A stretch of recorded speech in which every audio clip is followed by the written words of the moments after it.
नमस्कार. माझा डॉक्टर कार्यक्रमात मी डॉक्टर महेश चिटणीस सर्व शिक्षकांचं मनपूर्वक स्वागत करतोय. आपल्याच्या कार्यक्रमाचा विषय आहे तो आहे सांधेदुखी आणि मानपाट कंबरदुखीवरती असणारे नम्मा होमिओपॅथीचे उपचार आणि विषयी चर्चा करण्यासाठी प्रख्यात होमिओपॅथ तज्ञ असणाऱ्या डॉक्टर श्रद्धा बायस आपल्याच्या कार्यक्रमात सहभागी झालेत. तर मी आपली सर्वांना ओळख करून देतोय डॉक्टर श्रद्धा बायस मॅडमची. नमस्कार मॅडम. डॉक्टर श्रद्धा बायस या सध्या नम्मा होमिओपॅथी क्लिनिक्समध्ये कन्सल्टंट म्हणजे तज्ञ म्हणून कार्यरत आहेत. मला आवर्जून सांगायचं वाटतं की आता नम्मा होमिओपॅथी क्लिनिक्स आपल्याला महाराष्ट्रभर सेवा देत आहेत. मुंबईमध्ये विशेष करून दादर आणि अंधेरी या ठिकाणी क्लिनिक्स आहेतच, पण या व्यतिरिक्त ठाणे, त्याचप्रमाणे पुणे, पश्चिम महाराष्ट्रासाठी खास करून सोलापूर आणि कोल्हापूर, उत्तर महाराष्ट्रासाठी नाशिक, विदर्भासाठी नागपूर आणि त्याचप्रमाणे मराठवाड्यासाठी औरंगाबाद या ठिकाणी सुद्धा नम्मा होमिओपॅथी आपली सेवा देत आहे. सगळ्यात महत्त्वाचं म्हणजे या ठिकाणी एकत्रितपणे एका छताखाली आपल्याला सर्व प्रकारच्या आजारांचं समूळ उच्चाटन करता येणं शक्य आहे, ज्याच्यामध्ये विविध प्रकारचे आजार आपल्याला गेल्या काही वर्षात बळावलेले दिसतात. आजच्या कार्यक्रमात खास करून आपण सांधेदुखी, मानपाट कंबरदुखीविषयी चर्चा करणार आहोतच, पण ह्या व्यतिरिक्तही गेल्या काही वर्षात मधुमेहाचं, डायबिटीसचं प्रमाण आपल्याला वाढलेलं दिसतं. या अनुषंगाने ब्लड प्रेशर म्हणजे उच्च रक्तदाब आहे, हृदयविकार म्हणजे हार्ट डिसीज आहे, न्यूरोलॉजिकल डिसऑर्डर्स, मेंदूचे विविध प्रकारचे विकार आहेत आणि ह्या व्यतिरिक्त दमा, अस्थमा, ॲलर्जी सारखा प्रकारे श्वसन संस्थेशी निगडीत समस्या आहेत. विविध प्रकारचे पोट विकार ज्याच्यामध्ये ऍसिडिटी, आम्लपित्त, बद्धकोष्ठता किंवा IBS, कोलायटिस सारखे आजार आपल्याला बळावलेले दिसतात. पाइल्स फिशर फिस्टुला सारखे आजार आहेत आणि त्याच्या पुढे जाऊन इतरही विविध संस्था ज्याच्यामध्ये लिव्हर डिसऑर्डर्स आहेत, किडनीचे आजार आहेत किंवा इतरही असणाऱ्या अवयवांचे आजार आहेत, ह्यासाठी ठोस उपचार आपल्याला नम्मा होमिओपॅथी क्लिनिकमध्ये मिळणार आहेतच. आणि खास करून लहान मुलांसाठी एक प्रकारचे वरदान असे हे उपचार आहेत असं म्हणायला हरकत नाही. रोगप्रतिकारक क्षमता वाढवणारे असे हे उपचार आहेत नम्मा होमिओपॅथीचे. आपल्याला माहिती आहे की गेल्या काही महिन्यांमध्ये कोरोनाचा प्रादुर्भाव आपल्याला झालेला दिसतो आणि आपण नेहमी रोगप्रतिकारक क्षमतेविषयी किंवा इम्युनिटी पॉवर विषयी चर्चा करत असतो आणि मला वाटतं नम्मा होमिओपॅथी सारखं आपल्याला दुसरे कोणतेही उपचार आज रोगप्रतिकारक क्षमता वाढवण्यासाठी उपलब्ध नाही आहेत. त्यामुळे जरूर ह्या उपचारांचा लाभ घेण्यासाठी फोन करा पुढील नंबरवरती, संपर्कासाठी आपण स्क्रीनवरती बघतात. ह्या व्यतिरिक्त विशेष करून व्हेरिकोज व्हेनच्या समस्येसाठी नम्मा होमिओपॅथीमध्ये विशेष उपचार उपलब्ध आहेत. याही वरती आपल्याला मात करायची असेल तर ही बिना शस्त्रक्रिया, तर आपण जरूर फोन करा पुढील नंबरवर, संपर्कासाठी आपण स्क्रीनवरती बघत आहात. ह्या कार्यक्रमाच्या अनुषंगाने पुन्हा एकदा स्वागत मॅडम आपल्या कार्यक्रमामध्ये. एकंदरीतच आपण आजच्या कार्यक्रमामध्ये आपण संधिवात म्हणजे ज्याला आर्थरायटिस म्हटलं जातं ह्याविषयी चर्चा करणार आहोत. तर आम्हाला याविषयी सर्वप्रथम सांगा. आर्थरायटिस मध्ये मुख्यतः आपल्याला ऑस्टिओआर्थरायटिस ज्याला आपण संधिवात म्हणतो, दुसरा आहे रुमॅटॉइड आर्थरायटिस ज्याला आपण आमवात म्हणतो आणि थर्ड आहे गावठी आर्थरायटिस. आता संधिवात हा जो आजार आहे तो एज रिगार्डिंग आहे. नॉर्मली याची सुरुवात 45-50 नंतर हळूहळू म्हणजे व्यक्तीच्या रुग्णांमध्ये व्हायला लागते. यामध्ये मेन मुख्यतः काय होतं की सपोज जो दोन हाडं आहेत, हाडांमध्ये एकमेकांवर हाडं रब होऊ नये किंवा घर्षण होऊ नये म्हणून कार्टिलेज असतात, ज्याला आपण नॉर्मल भाषेमध्ये गादी म्हणतो. ही गादी खराब झाली किंवा गादीमध्ये काही प्रॉब्लेम झाला किंवा आतलं लिक्विड संपलं आहे, या आपल्याला खूपदा ऐकायला भेटतात. नेमकं काय होतं की नॉर्मली आता या दोन हाडं आहेत याच्यामध्ये रप्चर होतं, कार्टिलेज घासलं जातं, त्याच्यामुळे हाडांमध्ये झीज होते. त्याच्यामुळे खूपदा पेशंट म्हणतात की मॅडम चालताना कटकट असा आवाज जाणवतोय, सकाळी उठल्यानंतर चालता येत नाही. हे जे लक्षणं आहेत हे सगळे संधिवातामध्ये येतात. सेकंडरी ज्याला आपण म्हणतो की रुमॅटॉइड आर्थरायटिस, ज्याला आपण आमवात म्हणतो, या आजाराला आपण ॲटो इम्युन डिसीज म्हणतो. ॲटो इम्युन डिसीज याचा अर्थ काय होतो? ॲटो ह्याचा अर्थ होतो की सेल्फ, इम्युन म्हणजे रोगनिरोधक शक्ती, डिसीज म्हणजे आजार. या आजारामध्ये काय होतं की आपल्या शरीरामधली जी इम्युनिटी आहे ती आपल्या विरुद्ध काम करायला लागते. त्याच्यामुळे पेशंट्सला सिव्हिअर वेदना म्हणजे खूप जास्त प्रमाणात पेशंटला त्रास व्हायला लागतो, पेशंटला मुवमेंट करायला येत नाहीत.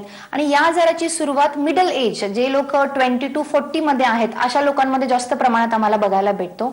सुरुवात याची एका सांध्यापासून होते की पेशंट सुरुवातीला म्हणतात की मॅडम आमचा एक फक्त बोट दुखत होतं. असं करता करता एका बोटापासून सुरुवात म्हणजे एका सांध्यापासून सुरुवात होत होत अनेक सांधे ह्याच्यामध्ये इन्व्हॉल्व्ह होतात. तर हा मिडल एज मध्ये होणारा आजार आहे. आता याच बरोबर लहान मुले सुद्धा या आजारामध्ये त्यांना बाधित होतात आजार, ज्याला आम्ही जुवेनाइल आर्थरायटिस म्हणतो. जुवेनाइल आर्थरायटिस मध्ये काय होतं की लहान मुलांमध्ये हे जे सिम्पटम्स आहेत हे अर्ली स्टार्ट होतात. म्हणजे 16 वय जे आहे, 16 वयाच्या आतले मुलं 10-11 वर्ष अशामध्ये पण पेशंट्सच्या हाडांमध्ये वेदना होणं, हाडे वाकडी होणं आणि त्या प्रमाणात हाडांमध्ये सूज वगैरे हे सगळे लक्षणं आम्हाला बघायला भेटतात. आपण आता जाणून घेतलं डॉक्टर श्रद्धा बायस मॅडमकडनं की कशा रीतीने संधिवाताचे सुद्धा अनेकविध प्रकार आहेत.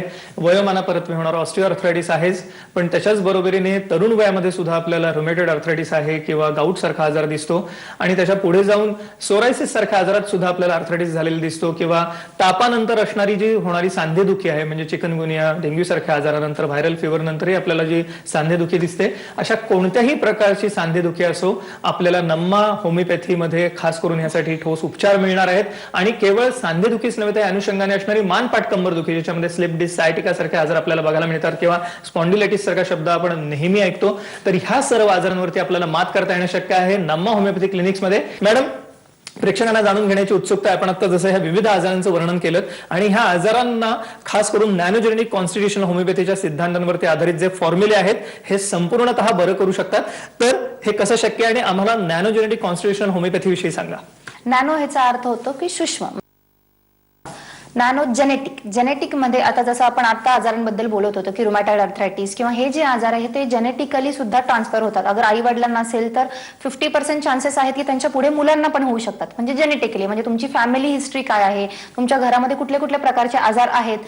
जेनेटिक कॉन्स्टिट्यूशनल म्हणजे प्रत्येक व्यक्ती वेगळी आहे एका व्यक्तीपासून, म्हणजे त्याचा फिजिकल म्हणजे त्याचा बॉडी स्ट्रक्चर किंवा त्याची विचार करण्याची पद्धत, तर याला आपण फिजिकल आणि मेंटल मेकअप जे होमिओपॅथीमध्ये खूप महत्वाचं आम्ही समजलं जातो.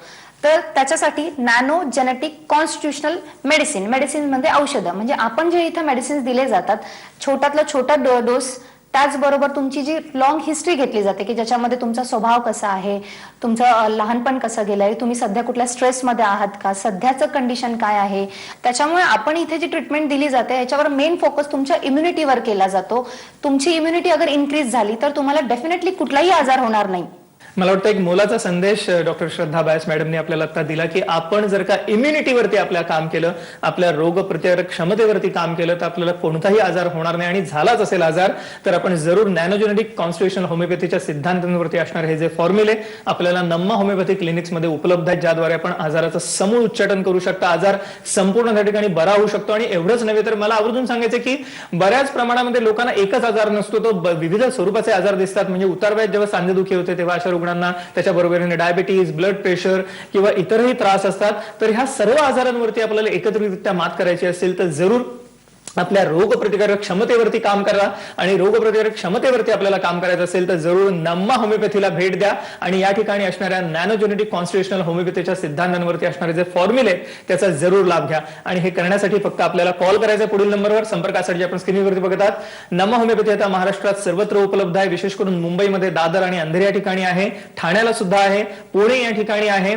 सर्व महाराष्ट्रातल्या रुग्ण याचा लाभ घेऊ शकतात. ह्याच्या पुढे जाऊन पश्चिम महाराष्ट्रासाठी कोल्हापूर, सोलापूर, उत्तर महाराष्ट्रासाठी नाशिक आहे, विदर्भासाठी नागपूर आणि खास करून मराठवाड्यासाठी औरंगाबाद. तर सर्वत्र या ठिकाणी आपल्याला ही सेवा मिळणार आहे. त्यामुळे जरूर या उपचारांचा लाभ घेण्यासाठी फोन करा पुढील नंबरवर. संपर्कासाठी आपण स्क्रीनवरती बघत आहात. मॅडम, आता गुडघेदुखीविषयी मला विशेष करून विचारायचं आहे, कारण उतार वयात होणारा जो हा आजार आहे ऑस्टिओआर्थरायटिस, त्याच्यामध्ये भारतासारख्या देशामध्ये आपल्याला गुडघेदुखीचं प्रमाण सगळ्यात जास्त दिसतं. पाश्चात्य देशामध्ये हिप जॉईंट खराब होण्याचं प्रमाण जास्त आहे, पण भारतासारख्या देशामध्ये आणि विशेष करून स्त्रियांसाठी मला वाटतं आजचा कार्यक्रम विशेष उपयुक्त, कारण स्त्रिया ह्या सतत काम करत असतात, त्यांना गुडघेदुखी, कंबरदुखी सातत्याने सतावत असते. काय सांगता येईल मला? एक छोटासा उदाहरण मी तुम्हाला देऊ इच्छिते की आपण एखादी गाडी आहे, गाडीचे पण एक पर्टिक्युलर 1 वर्ष 2 वर्षानंतर आपल्याला गाडीचे टायर जसे बदलावे लागतात तसे आपल्या सेम अशी गोष्ट आपल्या जॉईंट मध्ये होते. जॉईंट मध्ये आपले कार्टिलेज असतात ज्याला आपण गादी म्हणतो. एका पर्टिक्युलर वयानंतर त्याच्यामध्ये झीज व्हायला लागते. एकदा झीज तुमच्या स्टार्ट झाली त्याच्यानंतर तुम्हाला वेदना होणार, सकाळी उठता येणार नाही किंवा मांडी घातलेली बसलेली असेल तर तुम्हाला उठताना खूप वेदना होतील किंवा चालताना येणार नाहीत, पायऱ्या उतरता चढताना त्रास होईल. हे जे लक्षणं आहेत की हे इनिशियल लेवलला लक्षणं दिसायला लागतात. नॉर्मली कसं की एकदा त्याची कंडिशन खूप लेवलला अगर ते 2 हाडं एकदा जॉईंट झाले तर फक्त सर्जरी शिवाय तुम्हाला ऑप्शन नसतो. सर्जरीकडे न जाता मेडिसिन्सने हा आजार कमी होऊ शकतो, पण याला वेळीच ट्रीटमेंट घेणं खूप गरजेचं आहे. मला वाटतं एक मोलाचा संदेश दिला आपल्याला आता पुन्हा एकदा डॉक्टर श्रद्धा बायस मॅडमनी की वेळीच आजाराची ट्रीटमेंट करा. आणि त्याचसाठी आजचा कार्यक्रम आहे जो जनजागृतीपर आहे. खास करून आपल्याला जेव्हा सुरुवात होते ऑस्टिओआर्थरायटिसची किंवा संधिवाताची, गुडघेदुखीची, तर त्याच्याकडे दुर्लक्ष करू नका, कारण हे जे वेअर अँड टेअर होणार आहे, ही झीज आहे, आपण थांबवू शकता. आणि केवळ थांबवतच नाही आपण झीज, तर ह्यावरती आपण संपूर्णतः मात करू शकता.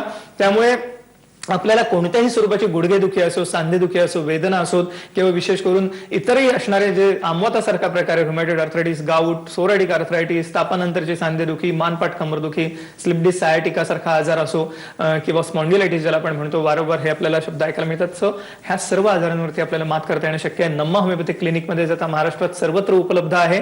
नॅनोजेनेटिक कॉन्स्टिट्यूशन होमिओपॅथीच्या सिद्धांतांवरती असणारे फॉर्म्युले हे आपल्याला ठिकाणी मिळणार आहेत. फक्त त्यासाठी फोन करायचा पुढील नंबरवर. संपर्कासाठी आपण स्क्रीनवरती बघतात. या अनुषंगाने आपण जाणून घेऊया का रुग्णाचं मनोगत. मी विद्या सुभाष भोज, मी वडाळ्याला राहते. माझा ID नंबर आहे BI16. मला आर्थरायटिसचा त्रास 2010 पासून चालू आहे. तेव्हापासून मी बरीच औषधं केली पण मला काहीच फरक पडला नाही. मी नम्मा वैद्यशाळेचा TV प्रोग्राम बघून मी इथे आले. फेब्रुवारी पासून माझी ट्रीटमेंट चालू केली. तेव्हापासून आतापर्यंत 7-8 महिन्यात मला जवळजवळ 80% फरक आहे. मॅडम, ऑस्टिओआर्थरायटिस विषयी आपण आता सुंदर विवेचन केलं. आता आम्हाला थोडंसं जे आमवात आहेत, विविध प्रकारचे आमवात आपल्याला दिसतात, त्याविषयी सांगा. तर नॉर्मली या आजाराचं मेन काय आहे, तुमची इम्युनिटी. रोमॅटॉइड आर्थरायटिसला आपण ॲटो इम्युन डिसीज का म्हणतोय, बिकॉज याच्यामध्ये तुमची इम्युनिटी तुमच्या अगेन्स्ट वर्क करायला लागते. एकदा एखाद्या व्यक्तीची इम्युनिटी अगर अगेन्स्ट काम करायला लागली तर डेफिनेटली त्याचा इफेक्ट तुमच्या जॉईंटवर होणार आहे, तुमच्या हृदयावर होणार आहे, तुमच्या व्हायटल ऑर्गन्सला होणार आहे, किडनी. म्हणजे आपल्याला जॉईंट तर इम्पॉर्टंट आहेत, त्याचबरोबर आपली ओव्हरऑल बॉडी डोक्यापासून पायापर्यंत प्रत्येक ऑर्गन आपल्याला महत्वाचं आहे. त्याच्यामुळे आपल्याला इम्युनिटीवर वर्क करणं खूप गरजेचं आहे. आणि हे जे इम्युनिटीचे जे आजार आहेत किंवा ॲटोइम्युन जे आजार आहेत त्याचा मुख्य मेन रिझन आहे मेंटल स्ट्रेस. एकदा की हे आजार स्टार्ट झाले तर त्यांना थांबवणं खूप मुश्किल आहे. कारण की या सगळ्या आजारांना सिम्प्टोमॅटिकली म्हणजे त्या आजाराच्या दुखण्याला औषध आहे पण त्याला पूर्णपणे मात नाहीये. कारण की या सगळ्या आजारांना किंवा त्रासांना आपण पेन किलर्स खाऊ शकतो. अगर आपल्याला पेन किलर्स नाही खायचे आहेत किंवा आजार जास्त वाढू द्यायचा नाहीत, कारण की हा जो आजार आहे अगर त्याला आपण वेळीच ट्रीटमेंट नाही घेतली तर डेफिनेटली ते जॉईंट एकमेकांना फ्यूज होऊन जातात. एकदा ते जॉईंट एकमेकांना फ्यूज झाले तर त्याच्यामध्ये डिफॉर्मिलिटी याचा अर्थ काय की हाडे तुमची वाकडी होतात. एकदा तुमच्या हाडांची रचना बदलली गेली तर त्याला पूर्णतः परत आपण नॉर्मल करू शकत नाही. त्याच्यामुळे आपल्याला वेळीच ट्रीटमेंट घेणं गरजेचं आहे आणि अशी ट्रीटमेंट घ्यायचं आहे की ज्याचा साईड इफेक्ट आपल्या इतर शरीरावर नाही व्हायला पाहिजे. आपण इथे जे ट्रीटमेंट देतात ती होमिओपॅथिक मेडिसिन्स आहेत. होमिओपॅथिक मेडिसिन्स हे नॅचरल असतात, त्याच्यामध्ये कुठलेही केमिकल कुठलेही स्टेरॉइड नसतं. ग्रॅज्युअली पेशंट्सला हळूहळू आपण त्याच्यातून त्यांना बरं करतो. डॉक्टर श्रद्धा बायस यांनी आता सांगितलं त्याप्रमाणे जर का आपण वेळीच ट्रीटमेंट सुरू केली तर हे वेगवेगळ्या प्रकारचे आमवात, ज्याच्यामध्ये आपल्याला रुमॅटॉइड आर्थरायटिस आहे किंवा गावठी आर्थरायटिस आहे, तापानंतरची उद्भवणारी सांधेदुखी आहे किंवा संधिवात आहे, सोरायसिस नंतर उद्भवणारा संधिवात आहे, या विविध प्रकारच्या आजारांवरती मात करता येणं शक्य आहे. अँकिलोजिंग स्पॉन्डिलायटिस सारखा प्रकार आपल्याला आज कोणतेही ठोस उपचारकरण आधुनिक शास्त्रात आपल्याला ह्या आजारांसाठी दिसत नाहीत. आणि नम्मा होमिओपॅथी मला वाटतं एक आशेचा किरण आहे अशा सर्व रुग्णांसाठी ज्यांच्यासाठी आज मॉडर्न मेडिसिन मध्ये कोणतेही उपचार ठोस नाहीयेत. त्यामुळे जरूर आपण ह्या उपचारांचा लाभ घेण्यासाठी फोन करा. पुढील नंबरवरती संपर्कासाठी आपण स्क्रीनवरती बघत आहात. नम्मा होमिओपॅथी क्लिनिक्स आता महाराष्ट्रात सर्वत्र उपलब्ध आहेत. विशेष करून मुंबईमध्ये आपल्याला दादर आणि अंधेरी या ठिकाणी उपलब्धता आहे. ह्याच्या पुढे जाऊन आपल्याला ठाणे, त्याचप्रमाणे पुणे, सोलापूर, कोल्हापूर, औरंगाबाद, नागपूर आणि नाशिक या ठिकाणी सुद्धा आपल्याला सेवा मिळणार आहे. तर महाराष्ट्रभर आपल्याला ही क्लिनिक्स उपलब्ध आहेत. तर जरूर फोन करा पुढील नंबरवर. संपर्कासाठी आपण स्क्रीनवरती बघत आहात. मॅडम, आता जसं आपण विविध प्रकारच्या सांधेदुखीविषयी जाणून घेतलं तसंच गेल्या काही वर्षात आपल्याला मानपाट कंबरदुखीचं प्रमाण सुद्धा विशेष करून स्त्रियांमध्ये कंबरदुखीचं प्रमाण आहे, ज्याच्यामध्ये PID पेल्विक इन्फ्लेमेटरी डिसीज दिसतात. पण तरुण वयात आजकाल मुलांना विशेष करून कॉम्प्युटर समोर सतत काम करावं लागतं. आता तर लहान मुलांना सुद्धा शाळा ऑनलाईन आहे, त्यामुळे कॉम्प्युटर समोर बसून काम करावं लागतं सतत आणि त्यामुळे मानदुखी, पाठदुखी ही मला वाटतं सर्वांनाच जडलेली असते. आम्हाला याविषयी काय सांगता येईल? नॉर्मली खूपदा बघायला भेटतं की जे लोक व्यवस्थित फिजिकल ऍक्टिव्हिटी करत नाहीत, वॉकिंग करत नाहीत, स्वतःच्या शरीराला काय आवश्यक आहे त्या गोष्टी न करता त्यांचं वजन डे बाय डे वाढत जातं किंवा तासन तास 8-8 तास 10-10 तास ड्रायव्हिंग करतात. खूप सारे ड्रायव्हर्स लोक 12-12 तास ड्रायव्हिंग करत राहतात. तर डेफिनेटली त्या कंडिशन्स मध्ये सुद्धा पेशंट्सला याची सुरुवात होण्याची शक्यता आहे. आता नॉर्मली हा स्पाइन पूर्ण हा जो स्पाइन आहे आपला जो मणका आहे, अगर मानेच्या इथला ह्याला इथे अगर आपल्या मणक्यांमध्ये अगर झीज झाली तर त्या कंडिशनला आपण सर्वायकल स्पॉन्डिलायसिस म्हणतो. तीच कंडिशन अगर आपल्या कमरेच्या खालचे अगर मणके आपले घासले गेले आहेत, तिथल्या अगर गाद्या अगर दाबले गेलेल्या आहेत तर त्या कंडिशनला लंबार स्पॉन्डिलायसिस म्हणतात. त्याच पुढे जाऊन आपण अँकोलायझिंग स्पॉन्डिलायसिस हा खूप कॉमनली नाही म्हणलं तर डेली अगर 100 पेशंट अगर आम्ही बघत असेल तर एक 40 ते 50 पेशंट आम्हाला अँकोलायझिंग स्पॉन्डिलायसिसचे बघायला भेटतात. तर हा खूप आजकाल एक 2-3 वर्षांमध्ये खूप आजार हा वाढलेला आहे. याचं मुख्य रिझन डेफिनेटली इन्फ्लामेटरी आजार आहे, आपल्या इम्युन रिस्पॉन्सशी कुठे ना कुठे याचं कनेक्शन आहे किंवा तुमचं फूड हॅबिट व्यवस्थित नसलं, फास्ट फूड खाणं, स्मोकिंग, ड्रिंकिंग, या सगळ्या गोष्टी सुद्धा याला कारणीभूत आहेत या आजारांना. आणि अशा कंडिशन्समध्ये तुमचं वेळीच व्यवस्थित डाएट करणं, तुमच्या एक्सरसाइजेस ठेवणं, फिजिकल ऍक्टिव्हिटीज करणं, या गोष्टी अगर तुम्ही केल्यात तर या आजारापासून विदाऊट एनी मेडिकेशन सुद्धा तुम्ही बरे होऊ शकतात. आणि ज्या लोकांना हा त्रास होतोय त्यांना फक्त सर्जरी हा ऑप्शन नाहीये, विदाऊट सर्जरी सुद्धा ह्या आजारांमधून आपण मात करू शकतो, त्याच्यातून आपण कमी होऊ शकतो. पण याला व्यवस्थित मेडिकेशनची गरज आहे आणि मेडिसिन्स तुम्ही लवकरात लवकर चालू केलात तर तुम्हाला डेफिनेटली या आजारांमधून मुक्तता भेटू शकते. येस, आपण आता जाणून घेतलं की कशा रीतीने मानपाट कंबरदुखीमध्ये असणारी विविध कारणं आणि त्याचप्रमाणे विविध आजार, ज्याच्यामध्ये स्लिप डिस्क, सायटिका स्पॉन्डिलायटिस असो किंवा अँकिलोजिंग स्पॉन्डिलायटिस सारखा आजार असो, आपल्याला ह्या सर्व आजारांवरती मात करता येणं शक्य आहे. त्यामुळे कोणत्याही स्वरूपाची मानपाट कंबरदुखी असो, आपण ह्याचं समूळ उच्चाटन करू शकता, ह्या आजारातनं संपूर्णतः बरे होऊ शकता. फक्त त्यासाठी आपल्याला नॅनोजेनेटिक कॉन्स्टिट्युशनल होमिओपॅथीच्या सिद्धांतांवरती असणारे जे फॉर्म्युले नम्मा होमिओपॅथी क्लिनिक्समध्ये उपलब्ध आहेत त्याची कास धरायची आणि त्यासाठी आपल्याला फोन करायचा आहे पुढील नंबरवरती. संपर्कासाठी आपण स्क्रीनवरती बघत आहात. आणि अनुषंगाने मला सर्वच प्रेक्षकांना आव्हान आहे की आजच्या कार्यक्रमात तर आपण सांधेदुखी, मानपाट कंबरदुखीविषयी चर्चा करत आहोत, गुडघेदुखी विषयी चर्चा करत आहोत, पण ह्याच्या पुढे जाऊन विविध प्रकारचे आजार ज्यासाठी कोणते ठोस उपचार आपल्याला आधुनिक शास्त्रात दिसत नाहीत, डायबिटीस सारखा आजार आहे, ब्लड प्रेशर सारखा आजार आहे, हायपरटेन्शन ज्याला आपण म्हणतो, किंवा त्या अनुषंगाने हार्ट डिसीज आहे, किंवा विविध स्वरूपाचे पोट विकार आहेत, श्वसन विकार आहेत, त्वचा रोग आहेत, सोरायसिस सारखा प्रकार आहे, विटिलिगो सारखा आजार आहे, अस्थमा ॲलर्जी सारखा आजार असो, किंवा त्या अनुषंगाने न्यूरोलॉजिकल डिसऑर्डर्स आहेत, लहान मुलांचे जे विविध प्रकारचे आजार आहेत, विशेष करून त्यांच्यासाठी मला वाटतं नम्मा होमिओपॅथी एक वरदान अशा स्वरूपाचे उपचार आहेत. तर जरूर फोन करा पुढील नंबरवरती. संपर्कासाठी आपण स्क्रीनवरती बघत आहात. मॅडम, या अनुषंगाने मला असं विचारायचं आहे की आपण विविध स्वरूपाचे आमवाताविषयी बोललो, जे रुमॅटॉइड आर्थरायटिस आहे, गावठी आर्थरायटिस आहे, ऑस्टिओ आर्थरायटिस आहे, पण या व्यतिरिक्त सुद्धा बऱ्याच प्रमाणात आपल्याला सांधेदुखी दिसते इतरही आजारांमध्ये. सोरायसिस सारखा आजार आहे, ऑटोइम्युन डिसीज, त्याच्यात आपल्याला संधिवात दिसतो. तापानंतर विशेष करून फीवर नंतर म्हणजे चिकनगुनिया किंवा आजकाल कोरोना आहे, आणि त्याचप्रमाणे डेंग्यू सारखा आजार आहे किंवा व्हायरल फीवर नंतर सुद्धा सांधेदुखी दिसते बऱ्याच प्रमाणात, आणि ती अनेक वर्ष जात नाही आणि त्याची परिणिती कधी कधी इतर जास्त आजारांमध्ये होऊ शकते. ह्या व्यतिरिक्त जर का खालोखाल कोणता सांधा खराब होत असेल तर आहे खुब्याचा, आणि हा बऱ्याचदा तरुण वयात खराब होतो आणि ज्याचं कारण मुख्यतः असतं एव्हियन व्हॅस्क्युलर नेक्रोसिस, ज्याच्यामध्ये विविध कारणांनी हे उद्भवू शकतं. HIV सारख्या आजाराचं कॉम्प्लिकेशन म्हणून स्टिरॉइड जास्त प्रमाणात घेतली गेली, सेवन केलं गेलं तर, किंवा इतरही अँकिलोजिंग स्पॉन्डिलायटिस सारखे आजार आहेत ज्याच्यामध्ये आपल्याला बऱ्याच प्रमाणामध्ये खुब्याचा सांधा खराब झालेला दिसतो आणि तरुण वयामध्ये. तर मॅडम, ह्यासाठी सुद्धा नम्मा होमिओपॅथीमध्ये उपचार उपलब्ध आहेत का? हो, अर्थातच या सगळ्या आजारांवर आपल्या नम्मा होमिओपॅथीमध्ये उपचार आहेत. या सगळ्या आजारांना आपण नॅनोजेनेटिक कॉन्स्टिट्युशनल ट्रीटमेंट दिली जाते. या ट्रीटमेंटमध्ये पूर्ण पेशंटचा आपण स्टडी केला जातो आणि त्यानुसार मेडिसिन्स दिले जातात आणि या सगळ्या मेडिसिन्स नंतर पेशंट या आजारातून कम्प्लिटली बाहेर येतात.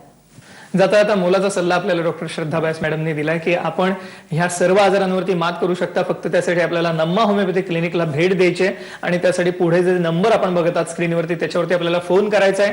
विशेष करून महाराष्ट्रात सर्वत्र आपल्याला नम्मा होमिओपॅथीच्या शाखा आहेत, ज्याच्यामध्ये मुंबईमध्ये दादर आणि अंधेरी या ठिकाणी आहे, ठाण्याला आहे, पुणे या ठिकाणी आहे. या व्यतिरिक्त उत्तर महाराष्ट्रासाठी नाशिक आहे, पश्चिम महाराष्ट्रासाठी सोलापूर, कोल्हापूर आहे, त्याचप्रमाणे विदर्भासाठी नागपूर आहे आणि मराठवाड्यासाठी औरंगाबाद या ठिकाणी शाखा सुरू आहेत. तर आपण जरूर ह्या ठिकाणी नम्मा होमिओपॅथीच्या क्लिनिकला भेट देऊन नॅनोजेनेटिक कॉन्स्टिट्युशनल होमिओपॅथीच्या सिद्धांतांवरती असणाऱ्या ऍडव्हान्स फॉर्म्युलाचा लाभ घेऊ शकता.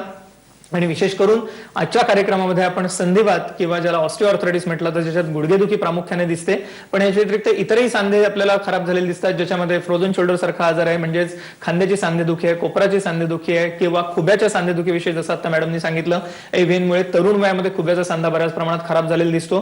ह्या व्यतिरिक्त मानपाट कंबरदुखी ज्याच्यामध्ये स्लिप डिस्क, सायटिका स्पॉन्डिलायटिस सारखे आजार आहेत, तर ह्या सर्व आजारांवरती आपण मात करू शकता.